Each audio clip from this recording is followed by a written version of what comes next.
Sir, ਜਿਹੜਾ ਕਿਸਾਨੀ ਅੰਦੋਲਨ ਚੱਲ ਰਿਹਾ ਇਸ ਵੇਲੇ ਤੁਹਾਡੇ ਹਿਸਾਬ ਨਾਲ ਅੱਗੇ ਕਿਸ ਦਿਸ਼ਾ 'ਚ ਜਾ ਰਿਹਾ? ਕਿਸਾਨੀ ਦਾ ਜਿਹੜਾ ਮਸਲਾ ਆ ਇਹ ਬਹੁਤ ਪੁਰਾਣਾ ਮਸਲਾ ਆ। ਕਿਸਾਨੀ ਜਿਹੜੀ ਆ ਭਾਰਤ ਦੇ ਵਿੱਚ ਲਾਹੇਵੰਦ ਸੌਦਾ ਨਹੀਂ ਹੋਈ। 1964-65 ਦੇ ਤੱਕ ਤਾਂ ਸਾਡੇ ਕੋਲ ਇੰਨਾ ਅਨਾਜ ਨਹੀਂ ਸੀ ਜਿਹਦੇ ਨਾਲ ਅਸੀਂ ਭਾਰਤ ਦੇ ਲੋਕਾਂ ਦੀ ਭੁੱਖ ਮਿਟਾ ਸਕਦੇ। ਉਸ ਤੋਂ ਬਾਅਦ ਗ੍ਰੀਨ ਕ੍ਰਾਂਤੀ ਆਈ, ਹਰੀ ਕ੍ਰਾਂਤੀ ਆਈ। ਉਸ ਦੇ ਵਿੱਚ ਉਸ ਵੇਲੇ ਅਸ਼ੋਰ ਕੀਤਾ ਗਿਆ ਜਿਹੜਾ ਪੰਜਾਬ ਦਾ ਕਿਸਾਨ ਸੀ, ਜਿਹਦੇ 'ਚ ਅੱਜ ਕੱਲ੍ਹ ਹਰਿਆਣਾ ਵੀ ਆਉਂਦਾ ਹੈ, ਵੈਸਟਰਨ ਯੂਪੀ ਵੀ ਆਉਂਦੀ ਹੈ, ਕਿ ਤੁਹਾਡੇ ਕੋਲੋਂ ਅਸੀਂ MSP 'ਤੇ ਖਰੀਦਾਂਗੇ ਚੀਜ਼। ਸੋ ਉਸ ਵੇਲੇ ਤੋਂ ਲੈ ਕੇ MSP ਜਾਰੀ ਹੈ। ਸੁਧਾਰਾਂ ਦੀ ਗੱਲ ਬਹੁਤ ਸਾਰੀਆਂ ਸਰਕਾਰਾਂ ਨੇ ਕੀਤੀ ਹੈ, ਲੇਕਿਨ ਕੋਈ ਇਸ ਸਵਾਮੀਨਾਥਨ ਕਮਿਸ਼ਨ ਵੀ ਬਿਠਾਇਆ ਗਿਆ, ਉਹਦੀ ਰਿਪੋਰਟ 2006 'ਚ ਆ ਗਈ, ਕਿਸੇ ਨੇ ਲਾਗੂ ਕਰਨ ਦੀ ਉਦਮ ਨਹੀਂ ਕੀਤਾ। ਸਾਡੇ ਪ੍ਰਧਾਨ ਮੰਤਰੀ ਸ਼੍ਰੀ ਨਰਿੰਦਰ ਮੋਦੀ ਜੀ ਇੰਨੇ ਸਮਰੱਥ ਹੈਗੇ ਆ ਕਿ ਉਹ ਕੋਈ ਵੀ ਫੈਸਲਾ ਹਿੰਮਤ ਨਾਲ ਲੈ ਸਕਦੇ ਆ। ਅੱਜ ਤੱਕ ਜਿੰਨੇ ਵੀ ਫੈਸਲੇ ਉਹਨਾਂ ਨੇ ਲਏ, ਬੜੇ ਮਜ਼ਬੂਤ ਫੈਸਲੇ ਲਏ, ਔਰ ਉਹ ਫੈਸਲੇ ਲਏ ਜਿਹੜੀ ਬੜੀ ਦੇਰ ਤੋਂ ਰੁਕੇ ਹੋਏ ਸੀ। ਸੋ ਉਹਨਾਂ ਨੇ ਹਿੰਮਤ ਕਰਕੇ ਕਿਸਾਨ ਦੇ ਹਿੱਤ ਲਈ ਜਿਹੜੇ ਆ 2 ਕਾਨੂੰਨ ਲਿਆਂਦੇ। ਇੱਕ ਤਾਂ ਇਹ ਸੀ ਕਿ ਇਸ MSP ਦੇ ਜਿਹੜੀ ਮੰਡੀ ਚੱਲਦੀ ਹੈ, ਉਸ ਮੰਡੀ ਦੇ ਨਾਲ ਜੇ ਕੋਈ ਪ੍ਰਾਈਵੇਟ ਵੀ ਵੇਚਣਾ ਚਾਹਵੇ ਤਾਂ ਵੇਚ ਸਕਦਾ। ਇੱਕ ਤਾਂ ਇਹ ਲਿਆਂਦਾ। ਦੂਜਾ ਇਹ ਕਿ ਜੇ ਕੰਟਰੈਕਟ ਫਾਰਮਿੰਗ ਜਿਹੜੀ ਹੈ ਉਹਨੂੰ ਵੀ ਲੀਗਲਾਈਜ਼ ਕੀਤਾ। ਠੇਕੇ 'ਤੇ ਤਾਂ ਜ਼ਮੀਨਾਂ ਅਸੀਂ ਰੋਜ਼ ਦਿੰਦੇ ਹਾਂ, ਲੇਕਿਨ ਉਹਦਾ ਐਗਰੀਮੈਂਟ ਕੁਛ ਨਹੀਂ ਹੁੰਦਾ। ਸੋ ਐਸੀ 2 ਚੀਜ਼ਾਂ ਇਹਨਾਂ ਨੂੰ ਲਿਆਂਦੇ। ਤੀਜਾ ਐਸੈਂਸ਼ੀਅਲ ਕਮੋਡਿਟੀ, ਖਾਸ ਕਰਕੇ ਆਲੂ ਹੋਏ, ਪਿਆਜ਼ ਹੋਏ, ਜਿਹੜੇ ਕਿਸਾਨ ਸੜਕਾਂ 'ਤੇ ਸੁੱਟ ਦਿੰਦੇ ਸੀ ਜੇ ਓਵਰ ਪ੍ਰੋਡਕਸ਼ਨ ਹੋ ਜਾਏ, ਉਹਨਾਂ ਦੇ ਸਟੋਰੇਜ ਵਾਸਤੇ ਵੀ ਉਹਨਾਂ ਨੇ ਕਿਹਾ ਕਿ ਇਹਨਾਂ ਦੀ ਜਾਂ ਸੀਰੀਅਲ ਹੋਏ ਜਾਂ ਆਇਲ ਸੀਡ ਹੋਏ, ਤਾਂ ਕਿ ਇਹ ਜੇ ਜ਼ਿਆਦਾ ਵੀ ਭੰਡਾਰਨ ਹੋ ਜਾਏ ਤੇ ਇਹਦੀ ਕੀਮਤ 'ਤੇ ਕੰਟਰੋਲ ਕਰਾਂਗੇ। ਸਟੋਰੇਜ ਤੁਸੀਂ ਜਿੰਨੀ ਮਰਜ਼ੀ ਕਰ ਸਕਦੇ ਹੋ। ਸੜਕਾਂ 'ਤੇ ਸੁੱਟਣ ਦੀ ਬਜਾਏ ਹੁਣ ਕਿਸਾਨ ਵੇਚ ਕੇ ਇਹਨਾਂ ਨੂੰ ਸਟੋਰ 'ਚ ਰਖਾ ਸਕਦਾ। ਇਹ ਐਸੀ ਉਹਨਾਂ ਨੇ ਸੋਚ ਕੇ ਕੀਤੀ ਸੀਗੀ। ਅਤੇ ਆਪੋਜੀਸ਼ਨ ਦਾ ਕੰਮ ਹੁੰਦਾ ਝੂਠ ਬੋਲਣਾ ਅਤੇ ਲੋਕਾਂ ਨੂੰ ਗੁੰਮਰਾਹ ਕਰਨਾ। ਇਹ ਜਿਹੜੀ ਗੱਲ ਹੈ ਇਹ ਕਾਂਗਰਸ ਦੇ ਮੈਨੀਫੈਸਟੋ ਸੀਗੀ 2019 ਦੀ ਇਲੈਕਸ਼ਨ ਦੇ ਵਿੱਚ। ਪੰਜਾਬ ਦੇ ਵਿੱਚ 2013 ਤੋਂ ਕੰਟਰੈਕਟ ਫਾਰਮਿੰਗ ਐਕਟ ਚੱਲ ਰਿਹਾ।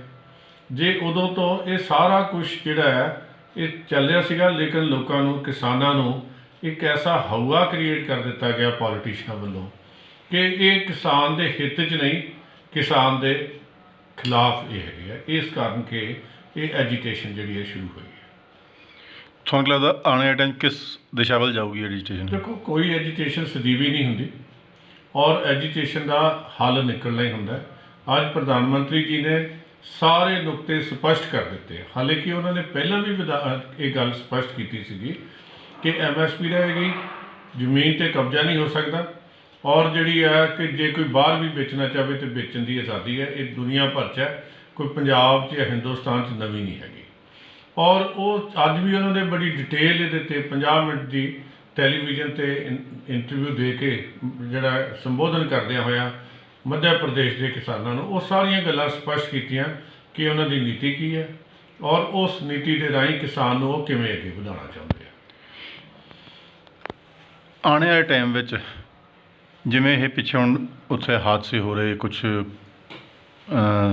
ਡੈਥਸ ਹੋ ਰਹੀਆਂ ਉੱਥੇ ਉਹ ਧਰਨੇ ਵਿੱਚ, ਠੀਕ ਹੈ ਜੀ, ਉਹਦੇ ਬਾਰੇ ਤੁਸੀਂ ਕੀ ਕਹਿਣਾ ਚਾਹੋਗੇ? ਦੇਖੋ, ਇਹ ਬੜੀ ਮੰਦਭਾਗੀ ਗੱਲ ਹੈ ਕਿ ਲੋਕਾਂ ਦੀ ਜਾਨ ਜਾ ਰਹੀ ਹੈ। ਮੈਂ ਸਮਝਦਾ ਸੰਤ ਰਾਮ ਸਿੰਘ ਨੇ ਵੀ ਜਿਹੜੀ ਆਪਣੀ ਜਾਨ ਗਵਾਈ ਆ ਉੱਥੇ, ਉਹਨਾਂ ਨੂੰ ਵੀ ਮੈਂ ਸ਼ਰਧਾ ਦੇ ਫੁੱਲ ਭੇਂਟ ਕਰਦਾ। ਜਿਹੜੇ ਬਾਕੀ ਆ ਉਹਨਾਂ ਸਾਰਿਆਂ ਨੂੰ ਸ਼ਰਧਾ ਦੇ ਫੁੱਲ ਭੇਂਟ ਕਰਦਾ। ਲੇਕਿਨ ਜਿਹੜਾ ਇਹਨੂੰ ਔਰਗੇਨਾਈਜ਼ ਕਰ ਰਿਹਾ ਧਰਨਿਆਂ ਨੂੰ, ਉਹਨਾਂ ਨੂੰ ਮੌਸਮ ਦਾ ਖਿਆਲ ਰੱਖਣਾ ਚਾਹੀਦਾ, ਲੋਕਾਂ ਦੀ ਸਿਹਤ ਦਾ ਖਿਆਲ ਰੱਖਣਾ ਚਾਹੀਦਾ।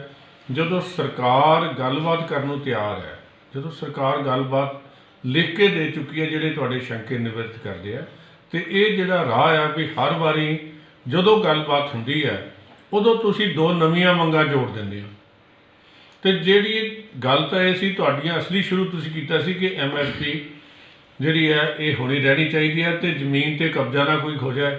ਤੀਜੀ ਗੱਲ ਹੈ, ਉਹਦਾ ਐਕਟ ਪੜ੍ਹੇ ਨਹੀਂ ਕਿਸੇ ਨੇ, ਰੌਲਾ ਪਾ ਦਿੱਤਾ, ਜਾਂ ਪੜ੍ਹ ਕੇ ਵੀ ਜਾਣਬੁੱਝ ਕੇ ਮਚਲੇ ਬਣ ਗਏ।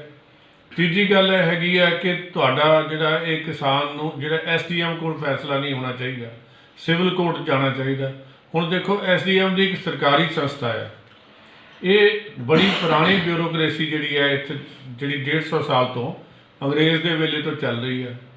ਕਾਂਗਰਸ ਨੇ 60 ਸਾਲ ਰਾਜ ਕੀਤਾ। ਨਹਿਰੂ ਨੇ ਕਿਹਾ ਸੀ ਕਿ ਮੈਂ ਇਹ ਬਿਊਰੋਕ੍ਰੇਸੀ ਜਿਹੜੀ ਹੈ ਜਦੋਂ ਦੇਸ਼ ਆਜ਼ਾਦ ਹੋਏਗਾ ਇਹਨੂੰ ਮੈਂ ਖਤਮ ਕਰ ਦਿਆਂਗਾ। ਉਹਨੇ ਅੱਜ ਤੱਕ ਨਹੀਂ ਕੀਤੀ। ਇਹ ਤਾਂ ਬੜੀ ਸ਼ਰਮ ਦੀ ਗੱਲ ਆ ਕਿ ਮਹਾਰਾਜਾ ਸਾਹਿਬ ਨੂੰ ਇਸ ਗੱਲ ਤੇ ਅਸਤੀਫਾ ਦੇਣਾ ਚਾਹੀਦਾ ਵੀ ਉਹਨਾਂ ਦੀ ਬਿਊਰੋਕ੍ਰੇਸੀ, ਜਿਹੜੇ ਐਸਡੀਐਮ ਉਹਨਾਂ ਤੇ ਲੋਕਾਂ ਨੂੰ ਵਿਸ਼ਵਾਸ ਹੀ ਨਹੀਂ। ਔਰ ਉਹ ਕਹਿੰਦੇ ਆ ਕਿ ਅਸੀਂ ਤੁਹਾਡੇ ਤੋਂ ਸਾਨੂੰ ਆਸ ਹੀ ਨਹੀਂ ਇਨਸਾਫ ਦੀ।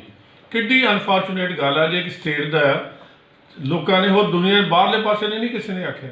ਇਹ ਪੰਜਾਬ ਦੇ ਵਿੱਚ ਇਹ ਗੱਲ ਚੱਲੀ ਹੈ ਜਿੱਥੇ ਦੇ ਮੁੱਖ ਮੰਤਰੀ ਕੈਪਟਨ ਅਮਰਿੰਦਰ ਸਿੰਘ ਹੈ ਕਿ ਸਾਨੂੰ ਤੁਹਾਡੇ ਐਸਡੀਐਮ ਤੋਂ ਇਨਸਾਫ ਦੀ ਉਮੀਦ ਨਹੀਂ, ਇਸ ਕਰਕੇ ਸਾਨੂੰ ਸਿਵਲ ਕੋਰਟ ਵੀ ਜਾਣ ਦੀ ਆਗਿਆ ਦਿੱਤੀ ਜਾਵੇ।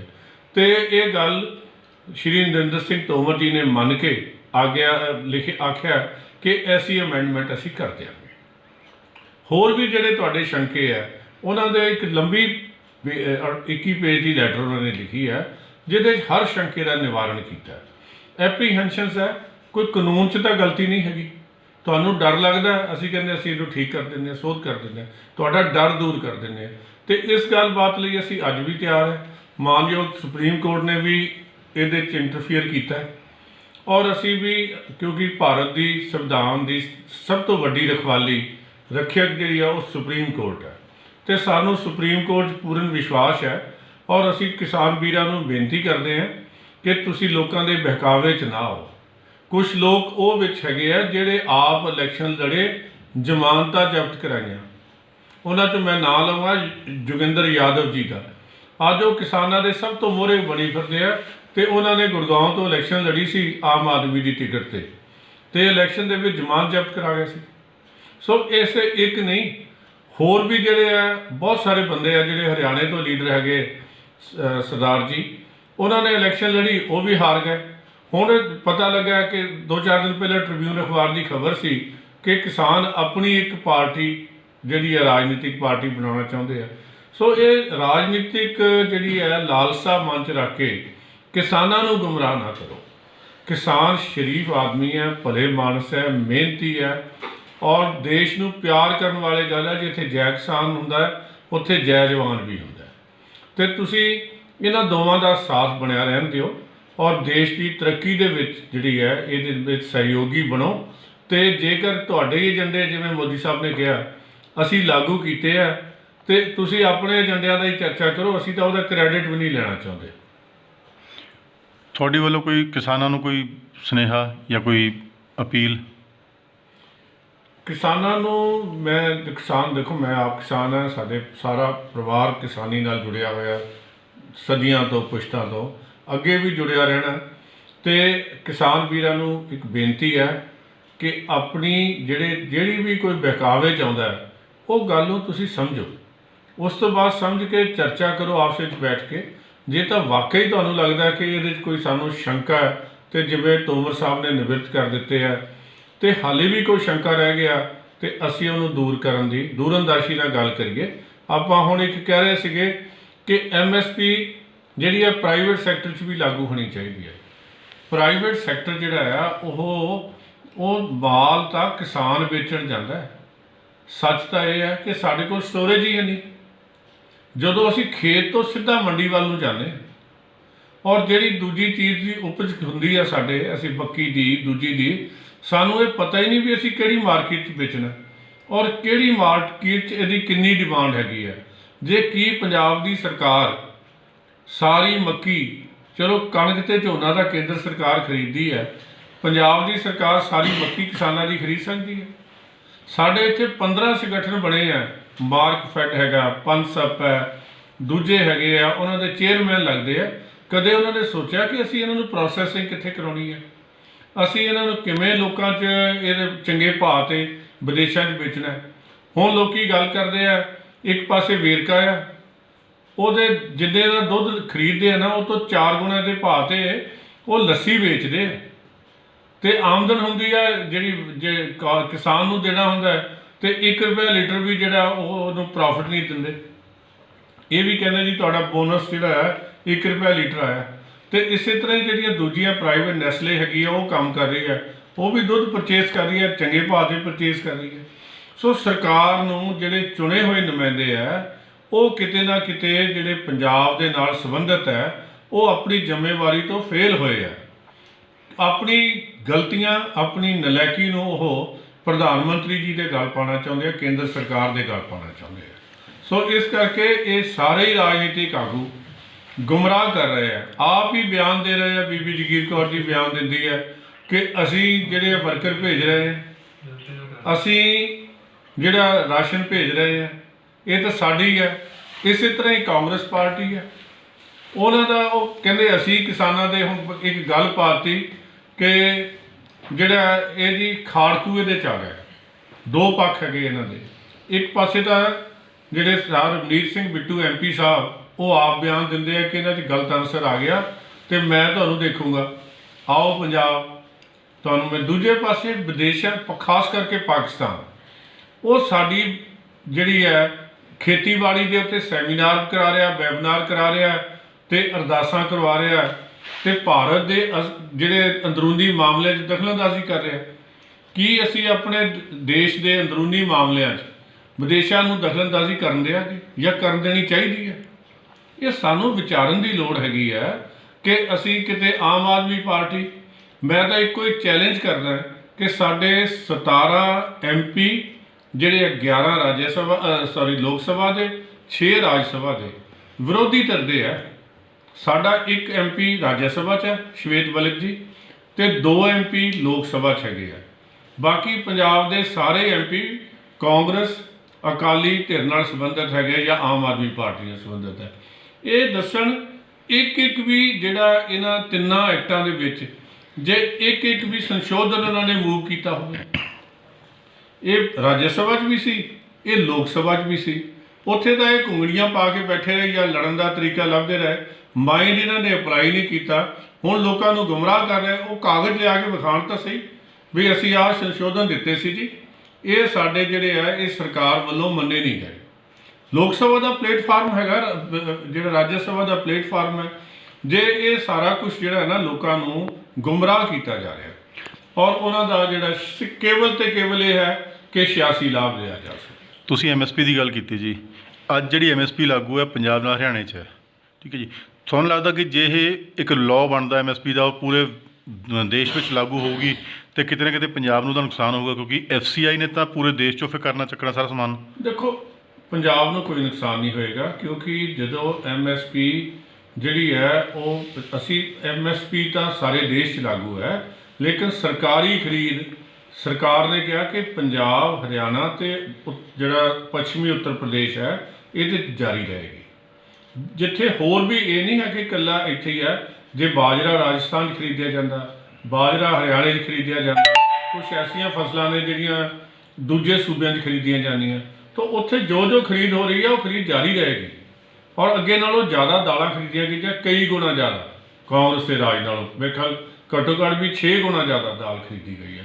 ਔਰ ਹਰ ਸਾਲ ਅਸੀਂ ਉਸ ਗੱਲ ਲਈ ਵਚਨਬੱਧ ਹੈ ਜਿੰਨੀ ਅਸੀਂ ਨਹੀਂ ਚਾਹੁੰਦੇ ਕਿ ਵਿਦੇਸ਼ਾਂ ਤੋਂ ਮੰਗਾਈਏ, ਲੇਕਿਨ ਆਪਣੀ ਜਿਹੜੀ ਦੇਸ਼ ਦੇ ਵਿੱਚ ਚੀਜ਼ ਆ ਰਹੀ ਹੈ, ਜੇ ਕਿਸਾਨ ਨੂੰ ਵਾਜਿਬ ਭਾਅ ਮਿਲੇ ਤਾਂ ਬਹੁਤ ਅੱਛੀ ਗੱਲ ਹੈ। ਔਰ ਅਸੀਂ ਸਮਝਦੇ ਹਾਂ MSP ਤੋਂ ਵੀ ਜ਼ਿਆਦਾ ਮਿਲਣਾ ਚਾਹੀਦਾ ਕਿਸਾਨ ਨੂੰ।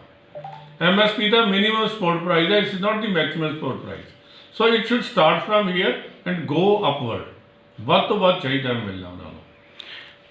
ਇੱਕ ਆਖਰੀ ਸਵਾਲ, ਜਿਹੜਾ ਇਹ ਟਕਰਾਵ ਦੀ ਸਥਿਤੀ ਬਣੀ ਹੋਈ ਹੈ BJP ਨਾਲੇ ਕਿਸਾਨਾਂ ਵਿੱਚ, ਉਹ ਰਾਜਨੀਤਿਕ ਤੌਰ ਤੇ BJP ਨੂੰ ਕਿੰਨਾ ਕੁ ਸੁਦ੍ਰਿੜ ਕਰੇਗੀ ਜਾਂ ਇਹਦਾ ਨੁਕਸਾਨ ਹੋਊਗਾ? ਦੇਖੋ, ਜਿਹੜਾ ਝੂਠ ਬੋਲਦਾ ਨਾ ਉਹ ਲੋਕਾਂ ਦੇ ਵਿੱਚੋਂ ਨਕਾਰਿਆ ਜਾਂਦਾ ਹੈ। ਸੱਚ ਹਮੇਸ਼ਾ ਹੀ ਸੱਚ ਰਹਿੰਦਾ ਹੈ। ਅਸੀਂ ਸੱਚ ਤੇ ਖੜੇ ਹਾਂ। ਇਹ ਝੂਠ ਬੋਲਣ ਵਾਲੇ ਲੋਕਾਂ ਨੇ ਆਪੇ ਹੀ ਨਕਾਰ ਦੇਣੇ ਹੈ। ਹਾਂਜੀ, ਗੁਰਬਾਣੀ ਦਾ ਸਿਧਾਂਤ ਆ ਓੜਕ ਸੱਚ ਰਹਿ। ਇਹ ਜਿਹੜਾ ਝੂਠ ਦੇ ਬਣਾਏਗਾ, ਧੂਏ ਦਾ ਪਹਾੜ ਬਣਾਏਗਾ, ਉਹ ਲੋਕਾਂ ਦਾ ਸਾਹ ਘੁੱਟੇਗਾ। ਮੁੜ ਕੇ ਲੋਕ ਉਹਦੇ ਨਾਲ ਉਹਨਾਂ ਤੋਂ ਦੂਰ ਹੋ ਜਾਂਦੇ ਆ। ਸੋ ਇਹ ਜਿਹੜਾ ਸਾਨੂੰ ਪੰਜਾਬ ਦਾ ਜਿਹੜਾ ਵਿਦਵਾਨ ਹੈ, ਕਿਸਾਨ ਹੈ, ਅੱਛੇ ਲੋਕ ਨੇ, ਮਹਾਂਪੁਰਸ਼ ਹੈਗੇ ਆ, ਉਹਨਾਂ ਸਾਰਿਆਂ ਨੂੰ ਹੀ ਜਿਹੜਾ ਅਪੀਲ ਹੈ ਕਿ ਤੁਸੀਂ ਅਮਨ ਬਣਾਈ ਰੱਖੋ, ਪੰਜਾਬ ਦੇ ਵਿਕਾਸ ਲਈ ਆਪਾਂ ਇਕੱਠੇ ਹੋ ਕੇ ਅੱਗੇ ਵਧੀਏ। 70 ਸਾਲਾਂ 'ਚੋਂ ਅਸੀਂ ਪਿਛਲੇ 50 ਸਾਲ ਕਰੀਬ ਜਿਹੜੇ ਰਾਜਨੀਤਿਕ ਆਗੂਆਂ ਦੇ ਬਹਿਕਾਵੇ 'ਚ ਆ ਕੇ ਪੰਜਾਬ ਦੇ ਵਿੱਚ ਕੋਈ ਨਾ ਕੋਈ ਐਜੀਟੇਸ਼ਨ ਖੜੀ ਰੱਖੀ ਹੈ। ਉਹਦੇ ਵਿੱਚ ਸਾਡੀ ਨਾ ਤਾਂ ਵਿੱਦਿਆ ਐਜੂਕੇਸ਼ਨ ਦਾ ਵਿਕਾਸ ਹੋਇਆ, ਨਾ ਹੀ ਸਾਡੀ ਇੰਡਸਟਰੀ ਦਾ ਵਿਕਾਸ ਹੋਇਆ, ਨਾ ਹੀ ਸਾਡੀ ਖੇਤੀ ਦਾ ਵਿਕਾਸ ਹੋਇਆ, ਕਿਉਂਕਿ ਕਿਸੇ ਗੱਲ ਦੀ ਮੈਕਸਿਮਮ ਲਿਮਿਟ ਹੁੰਦੀ ਹੈ ਔਰ ਉਸ ਤੋਂ ਬਾਅਦ ਆਪਟੀਮਮ ਲਿਮਿਟ ਤੋਂ ਅੱਗੇ ਹੋਰ ਮੈਕਸਿਮਮ ਨਹੀਂ ਬਣ ਸਕਦਾ। ਲੇਕਿਨ ਚਾਹੀਦਾ ਤਾਂ ਇਹ ਸੀ ਕਿ ਕ੍ਰਿਸ਼ੀ ਖੋਜ ਕੇਂਦਰ ਹਰ ਜ਼ਿਲ੍ਹੇ ਦੇ ਵਿੱਚ ਬਣਦੇ। ਪੰਜਾਬ ਐਗਰੀਕਲਚਰ ਯੂਨੀਵਰਸਿਟੀ ਲੁਧਿਆਣੇ ਤੋਂ ਵੀ ਜਿਹੜੇ ਸੀਡ ਹੈ ਉਹ ਉਸ ਗ੍ਰੇਡ ਦੇ ਨਹੀਂ ਆ ਰਹੇ। ਉੱਥੇ ਵੀ ਪਿੱਛੇ ਸਕੈਂਡਲ ਫੜਿਆ ਗਿਆ ਕਿ 2 ਨੰਬਰ ਦੇ ਸੀਡ ਵਿਕਦੇ ਆ। ਤਾਂ ਕਿ ਅਸੀਂ ਕਿਸਾਨੀ ਦੇ ਵਿਕਾਸ ਲਈ ਕੀਤਾ ਕੀ ਹੈ। ਮੇਰਾ ਇਹ ਸਵਾਲ ਕਾਂਗਰਸ ਲਈ ਵੀ ਹੈ, ਮੇਰਾ ਇਹ ਸਵਾਲ ਜਿਹੜਾ ਹੈ ਨਾ ਅਕਾਲੀਆਂ ਲਈ ਵੀ ਹੈ ਵੀ ਤੁਸੀਂ ਦੱਸੋ, ਤੁਸੀਂ ਫੂਡ ਪ੍ਰੋਸੈਸਿੰਗ ਦੀ ਮਿਨਿਸਟਰੀ ਨੂੰ ਹੈੱਡ ਕੀਤਾ 6 ਸਾਲ ਅਤੇ ਉਹਨਾਂ 6 ਸਾਲਾਂ ਦੇ ਵਿੱਚ ਕਿੰਨੇ ਤੁਸੀਂ ਪ੍ਰੋਸੈਸਿੰਗ ਪਲਾਂਟ ਜਿਹੜੇ ਹੈ ਪੰਜਾਬ ਲਈ ਸੈਂਕਸ਼ਨ ਕੀਤੇ ਹੈ? ਕੀ ਹਰ ਜ਼ਿਲ੍ਹੇ ਦੇ ਵਿੱਚ ਉੱਥੋਂ ਦੀਆਂ ਫਸਲਾਂ ਨੂੰ ਸਾਹਮਣੇ ਰੱਖ ਕੇ ਕੋਈ 2 ਵੀ ਪਲਾਂਟ ਤਿਆਰ ਕੀਤੇ ਜਿਹੜੇ ਕੇਂਦਰ ਸਰਕਾਰ ਤੋਂ ਪੈਸਾ ਲਿਆ ਕੇ ਤੇ ਫੂਡ ਪ੍ਰੋਸੈਸਿੰਗ ਸ਼ੁਰੂ ਕਰਾਈ ਜਾਵੇ? ਮਾਰਕਫੈਡ ਜਿਹੜੀ ਹੈ ਉਹਦਾ ਜਿਹੜਾ ਸਮਾਨ ਹੈ ਉਹ ਕਿਉਂ ਨਹੀਂ ਤੁਸੀਂ ਵਿਦੇਸ਼ਾਂ ਨੂੰ ਬਣਾ ਕੇ ਭੇਜਦੇ? ਕਿਉਂ ਨਹੀਂ ਫੈਕਟਰੀਆਂ ਜਿਹੜੀਆਂ ਹਰ ਜ਼ਿਲ੍ਹੇ 'ਚ ਲੱਗਦੀਆਂ? ਸੋ ਇਹ ਗੱਲਾਂ ਤਾਂ ਬਹੁਤ ਕੁਝ ਕਰਨ ਵਾਲੀਆਂ ਨੇ ਜਿਹੜੇ ਮੋਦੀ ਸਾਹਿਬ ਕਰਨਗੇ ਔਰ ਭਾਰਤੀ ਜਨਤਾ ਪਾਰਟੀ ਦਾ ਇਹ ਏਜੰਡਾ ਹੈ ਕਿ ਕਿਸਾਨ ਦੀ ਆਮਦਨੀ ਦੁੱਗਣੀ ਨਾ ਹੋਵੇ ਤੇ ਦੁੱਗਣੀ ਤੋਂ 2.5 ਗੁਣਾ ਵੀ ਹੋ ਜਾਏ ਤੇ ਸਾਨੂੰ ਇਸ ਗੱਲ ਦਾ ਫਖਰ ਹੋਏਗਾ, ਚੰਗਾ ਲੱਗੇਗਾ। ਧੰਨਵਾਦ ਲਾਲਪੁਰ ਜੀ।